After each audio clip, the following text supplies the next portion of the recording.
আমি তার সঙ্গে ওপরে দিয়ে দেবো আমি একটুখানি ধনেপাতার কুচি, পরিমাণ মতন তেল দিয়ে দেবো। বন্ধুরা আমি নিয়েছি তেলাপিয়া মাছ, আর তেলাপিয়া মাছটাকে আমি নুন হলুদ মাখিয়ে নিয়েছি। এবার তেলাপিয়া মাছটাকে আমি ভেজে নেব। আর হচ্ছে কি বন্ধুরা, আমি এখন তেলাপিয়া মাছ সরু সরু করে আলু কুচিয়ে দিয়ে আমি মাছটার ঝোল করব। চলো বন্ধুরা। আমার কড়াইয়ের তেলটা গরম হয়ে গেছে, আমি মাছগুলো এক এক করে দিয়ে দেবো, দিয়ে ভালো করে উল্টে পাল্টে ভেজে নেব।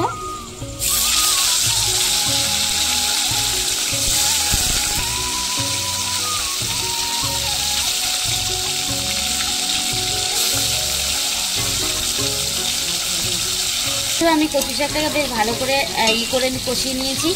আর দেখো বন্ধুরা, এখনো গায়ের জল এখনো মরেনি, তো এর মধ্যেই আমি দিয়ে দেবো এখন। ওটাও ভালো করে ওর সাথে মিক্সড হয়ে যাবে।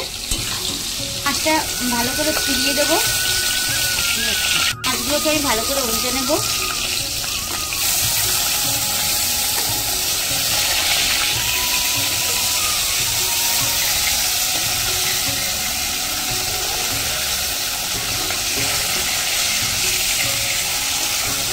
বন্ধুরা মাছগুলো সুন্দর ভাজা হয়ে গেছে। বন্ধুরা এই দেখো আমার মাছটা ভাজা হয়ে গেছে, আর আমি একদম লাল লাল করে মাছটাকে ভেজে নিয়েছি। এবার আমি মাছটাকে তুলে নেব। বন্ধুরা এই দেখো আমার কচু শাকটা হয়ে গেছে, আর কচু শাকের মধ্যে দেখো একটু কিন্তু জল আর নেই, জল পুরো শুকিয়ে গেছে। আর আমার কচু শাকটাও হয়ে গেছে। এবার আমি দিয়ে দেবো নামানোর আগে বন্ধুরা সামান্য পরিমাণে একটু চিনি,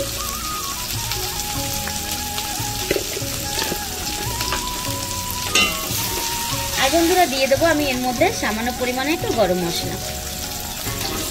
ব্যাস আমার কচু শাক রান্না রেডি। এবার আমি ভালো করে নাবিয়ে নেবো বন্ধুরা। এরকম আমার কচু শাকটা একদম পুরো ভাজা হয়ে গেছে, আর কচু শাকটা এখন দেখো বন্ধুরা এরকম দলা পাকিয়ে যাচ্ছে, যেরকম ভাবে নিচ্ছি সেরকম ভাবেই দলা পাকাচ্ছে। তো বন্ধুরা আমার কচু শাকটা রেডি, এবার আমি নাবিয়ে নেব। তেলের মধ্যে দিয়ে দেবো পরিমাণ মতন জিরে ফোড়নের জন্য। দিয়ে দেবো বন্ধুরা আমি একটা গোটা পেঁয়াজ কেটে কুচিয়ে রেখেছিলাম, সেই গোটা পেঁয়াজটা আমি এখন দিয়ে দেবো। এটাকে আমি ভালো করে নাড়িয়ে নেবো বন্ধুরা। দিয়ে দেবো পরিমাণ মতন হলুদের গুঁড়ো, বন্ধুরা লঙ্কার গুঁড়ো খুবই সামান্য পরিমাণে, তো বন্ধুরা লবণ, বা জিরের গুঁড়ো, সব মশলাগুলো আমি ভালো করে কষিয়ে নেব।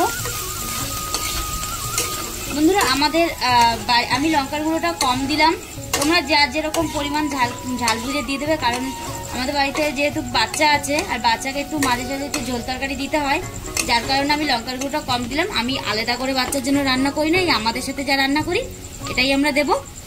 তো এবার দিয়ে দিলাম বন্ধুরা আলু। আমি আলুটাকে আগে থেকে ভেজে নিয়ে আমি এর সাথে আলুটাকে ভালো করে কষিয়ে নেব বন্ধুরা।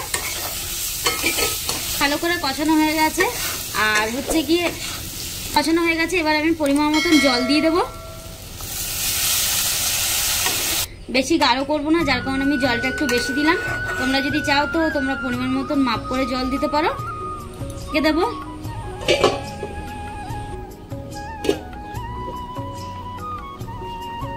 দেখো বন্ধুরা আমি যতটা পরিমাণে জল দিয়েছিলাম সেই জলটা টেনে একদম অল্প হয়ে গেছে যতটা দরকার, আর আমার আলুটাও এদিকে মোটামুটি সেদ্ধ হয়ে গেছে। এক একবার করে দিয়ে দেবো। যেহেতু ওই ভোলা মাছটা একটা ছিল, তাই আমি ভোলা মাছ পিসটাও আমি একেবারে এর সাথে ভেজে নিয়েছিলাম। এরকম বন্ধুরা মাছগুলো দিয়ে দিয়েছি, আর এই মাছগুলো ঝোলের সাথে ভালোভাবে ফুটবে, আর মাছগুলো ভালো করে ঝোলের সাথে ফোটার পরে আমি নাবিয়ে দেবো বন্ধুরা। এরকম বন্ধুরা আমি মাছগুলো দেওয়ার পরে তরকারির মধ্যে তরকারিটা ফুটছে। এবার আমি নাবানের আগে দিয়ে দেবো বন্ধুরা সামান্য পরিমাণে একটু গরম মশলা। এবার আমি বন্ধুরা নাবিয়ে নেব। দেখো বন্ধুরা আমার তেলাপিয়া মাছের ঝোলটা রেডি, আর আমি তার সঙ্গে ওপরে দিয়ে দেবো আমি একটুখানি ধনেপাতার কুচি।